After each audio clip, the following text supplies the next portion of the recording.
All right, here we go. Hey, good afternoon, everyone.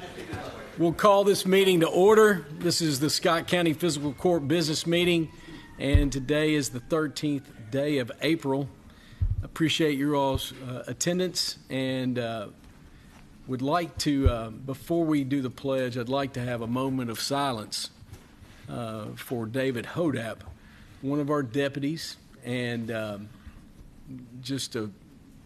served as a school resource officer, but just so well respected and such a good man, and passed from an illness last week, and his services, there's a service tonight for school people that could not come tomorrow, and then his service tomorrow is visitations 11 to 1, and then a funeral at 1 at the Nazarene Church.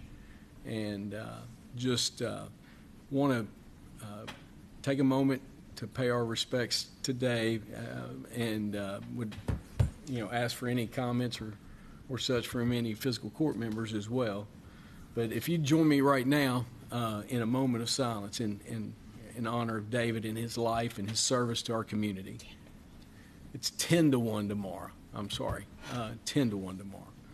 So join me for a moment of silence for David in honor of his service to our community, and just appreciate all he did and was so well respected.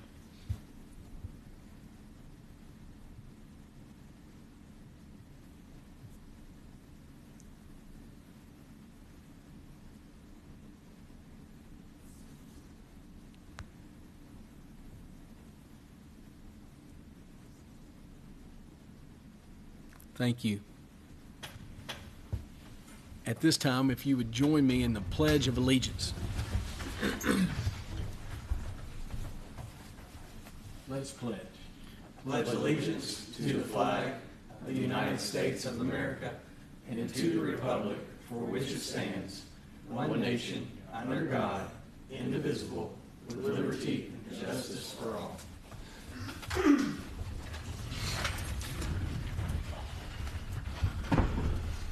Ms. Hamilton, would you call the roll? Mr. Hostetler. Present. Mr. Jones. Here. Mr. Wallace. Here. Mr. Corman. Present. Mr. Ellison. Mr. Pratt. Here. Did you say he's zooming? Yes, Mr. Ellison, I believe, is present virtually. I think I heard him. You might need to work on volume.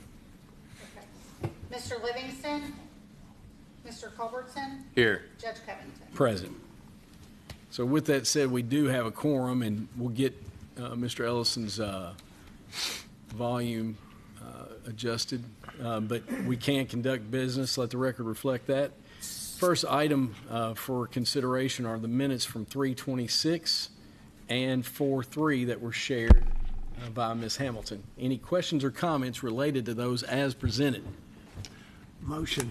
Motion from Rick Hostetler, second from Mr. Jones. Any other questions or comments? All those in favor, please say aye. Aye. Any opposed? Motion passes. Bills and hand checks. Any questions or comments regarding those as submitted?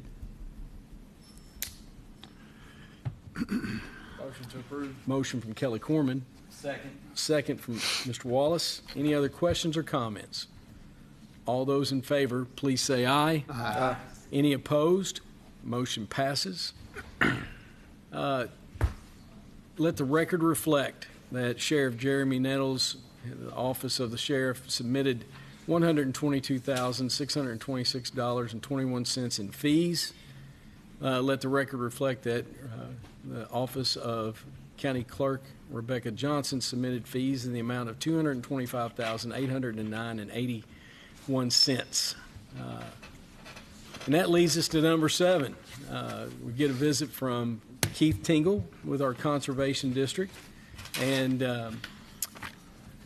we appreciate you coming to give us an update on activities of the Conservation District. I appreciate the opportunity. And for those of you who don't know, one of our requirements of the Conservation District is work with Fiscal Court. And they have to have formal verification. All the notes we send back and forth between the judge and I don't count.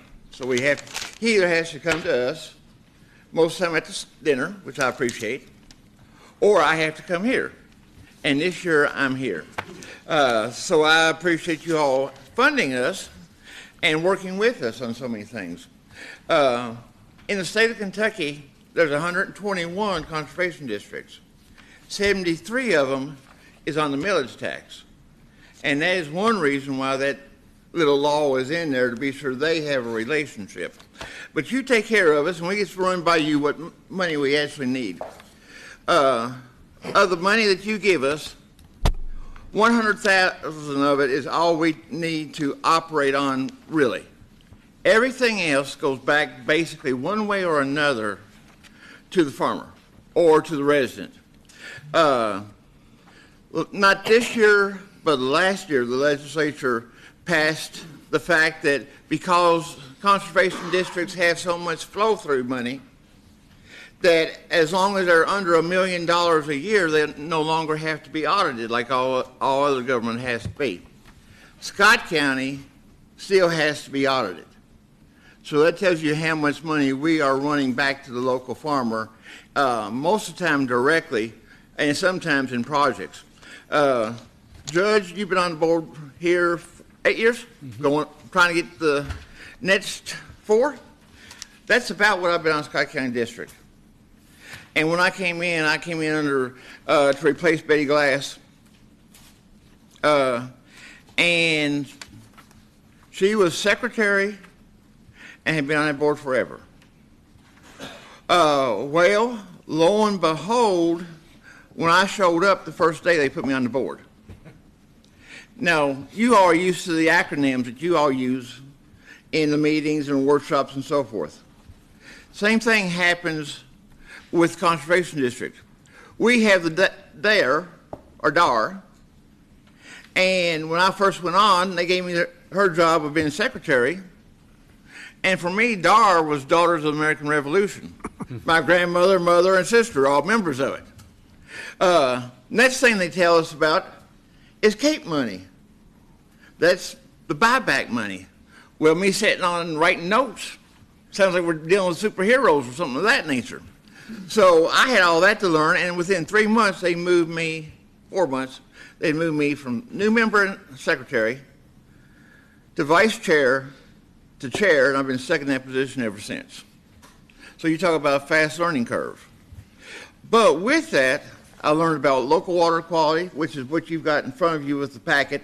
I keep telling you we're getting more and more things for the urban person. Those are basically the urban person. Chad always talks about his trees, and he misses his trees. We'll help you buy 2 good ones instead of giving away all those others that most of the time die that we've done in the past. Dead animal removal. It's not unusual. We collect $15 an animal, and that's bad putting on a farmer who just lost that animal. But the total price to get rid of that critter is $185. We're picking up the rest of it. And it's not unusual for a minimum month, $3,000 going out in dead animal cost. And this winter, there were some farmers losing 12 to 20 animals because of the weather as bad as it was this year. So that's a lot of that local money going out. Then we have gotten bold this year. We started buying some conservation equipment that the farmers can rent from us, which is basically paying us what the account or on what it's going to be to wear and tear on the machine. But we've got a manure spreader. And we've also just recently brought what I call a chain harrower that folds up that allows that farmer to spread that manure all over that field and let it soak into the ground. And we make those available now. And you all are kind enough to let us have part of the old garage building out by the extension office to store them in, and we appreciate that. And then money going back, I've been on a tractor all week. I've got 5 farms that I need to seed for people who don't have the equipment. We pay for half the cost of reseeding these pastures that you see that turn into mud puddles during the winter. In the fall, we have been taught that as long as there's something growing on the soil where there's a crop bin, the bacteria that's beneficial for the soil stays alive. If it goes bare, the bacteria in the soil dies. So we do the cover crops, wheat, sometimes radishes, sometimes turnips, other things that grow during the winter to keep that healthy bacteria alive in the soil. We pay half of that. And then, let me see, what I leave out? 50% on the ones that you've got there up to their limits. And we decided this last month that any school system or any school, junior high, elementary, that wants to do a garden, raised bed garden, that we'll pay for it up to a certain amount. So we can get kids learning exactly where their food comes from. So that's our busy things right now.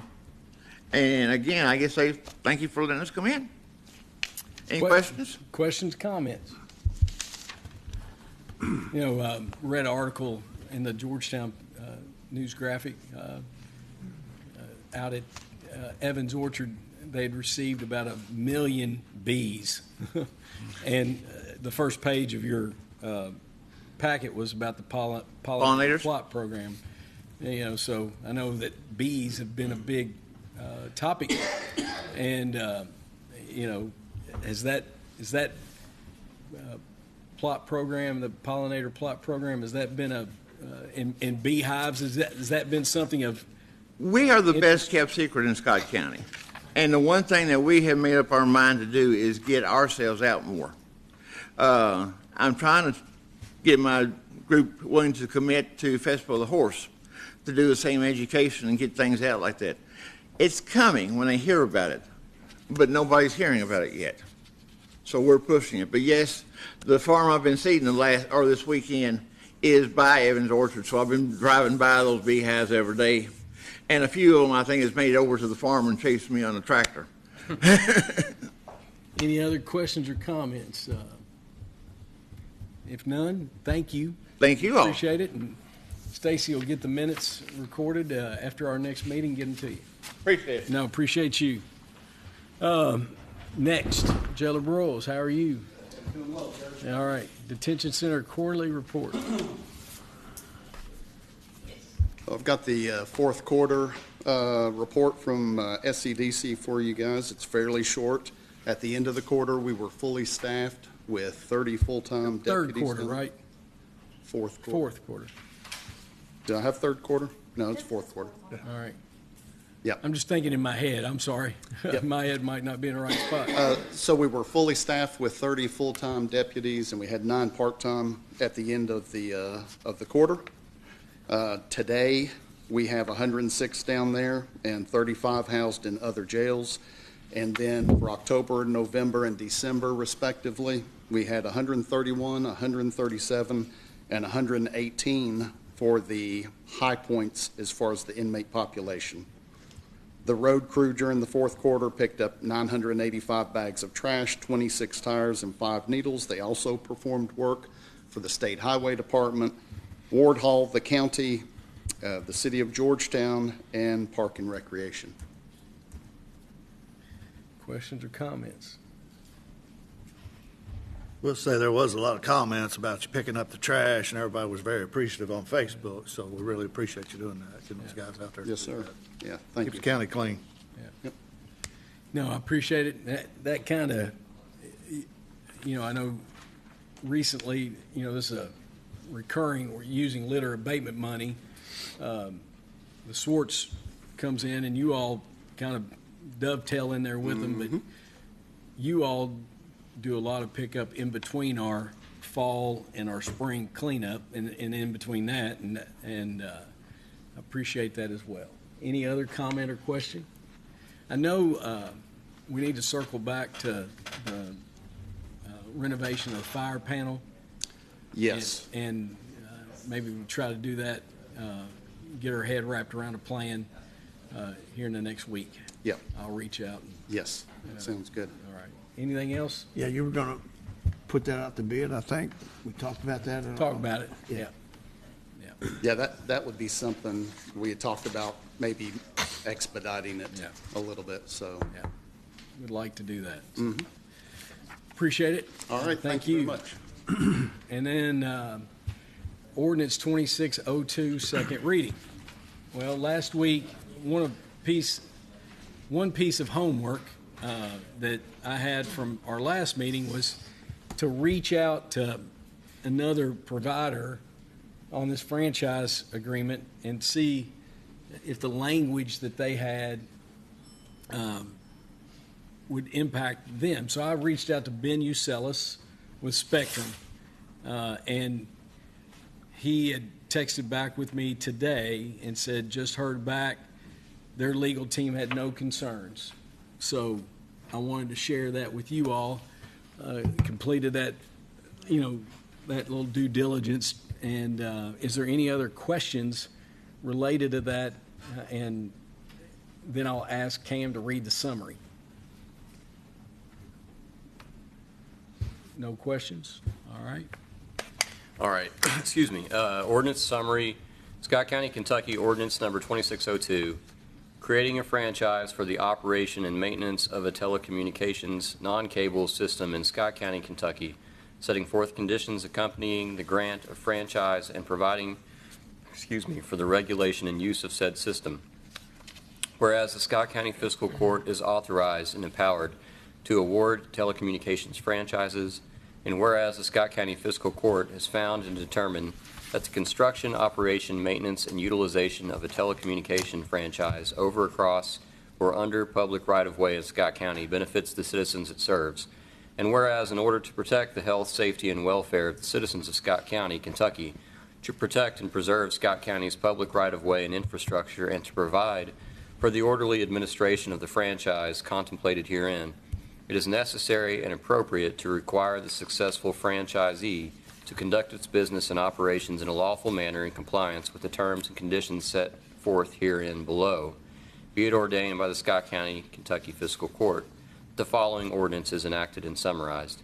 An ordinance creating and granting a non-exclusive franchise for the operation and maintenance of telecommunications non-cable system pursuant to the Kentucky Constitution, Section 163 and Section 164, and provides in detail for the following: creation of franchise, existing legislation, definitions, applications, rights under franchise, standards, moving permits and tree trimming, bonds, indemnification, insurance, non-discrimination and affirmative action, transfer of control in general rate cases, franchise duration, penalties, maintenance of telecommunication system, right to terminate and cancel the franchise, foreclosure or other judicial sale, government's rights after the appointment of a receiver or trustee, advertising for bids, bid process, compensation, additional requirements, performance bond, discontinuing use of facilities, offers of payment, forfeiture, governing law, non-enforcement by the government, agent, third parties, resolution of inconsistencies with federal or state rules, regulations, or laws,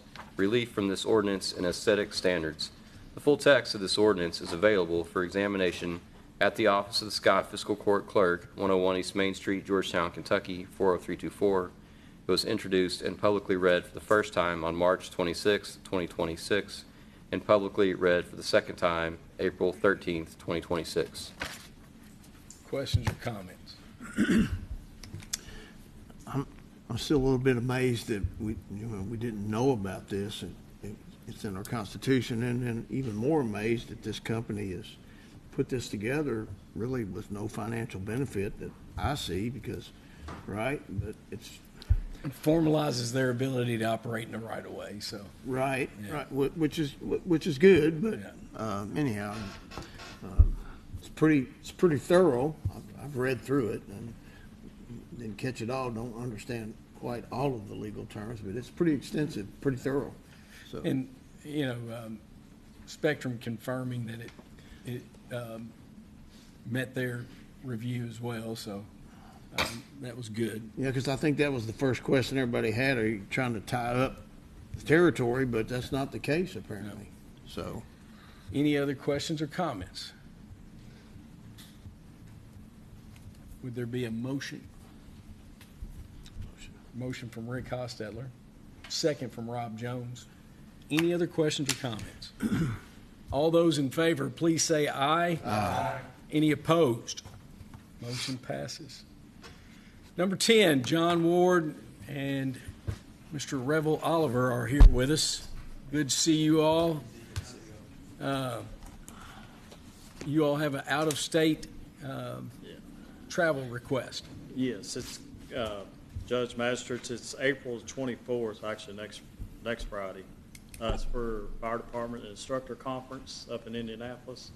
So it's like big exhibits, like a lot of Rebel, you know how many? There's over 800 different exhibitors up there, most newest innovative products in the fire service. But this request would be for Battalion Chief Oliver and Chief Baker to go up on Friday. Where's that at? It's Indianapolis. Indianapolis. I think that's a Hawaii. good use of time, and pick up one or two things that might be something you want to pursue, I think is always positive, and you're driving up, from what I understand, driving back. Yes, yeah. Motion from Rob Jones, second from Rick Hostetler. Any other questions or comments? All those in favor, please say aye. Aye. Any opposed? Motion passes. Thank you all. Thank you all. Thank you. And then that leads us to number 11, Deputy Sheriff Merit Board appointments. And there is a Merit Board ordinance that's on the books, and we need to appoint 2 individuals to that Merit Board from the Fiscal Court. And I have spoken with the gentleman, Perry Ryan. Perry served in the Attorney General's office for 34 years. He's officially retired, but I reached out to him, and he agreed to serve today, and think he would be a fantastic candidate with his experience, period. Couldn't think of a better candidate. And then Cam, the gentleman Andrew Stewart's name was also provided. That's a friend of Ben Willis's, but I've known him too. We went to high school with him. He's a longtime Scott County resident, and I think Ben just thinks he has good character and would be a good citizen in person to serve on the board. I think I sent an email with, I don't know where he works. I know he has a job, but I can call it right offhand. Any comments about those 2 names? And if anyone else has a name that they'd like to present, would be more than happy to. I know Mr. Stewart. I coached Lincoln. Yeah, I coached Lincoln, his son, for Yeah. years in soccer. So He's an all right guy. yeah, he's a good guy. I like him. He's fine. Great man. I'll make a motion for Mr. Perry and Mr. Stewart. I would second that motion. Motion and a second. Any other questions or comments? All those in favor, please say aye. Aye. Any opposed? Motion passes. And then, since this is a special called meeting with changing the date, we can't have any new business. Any other items we couldn't really address. So would there be a motion to adjourn? So moved. So moved. Second from Rob Jones. All those in favor? We are adjourned.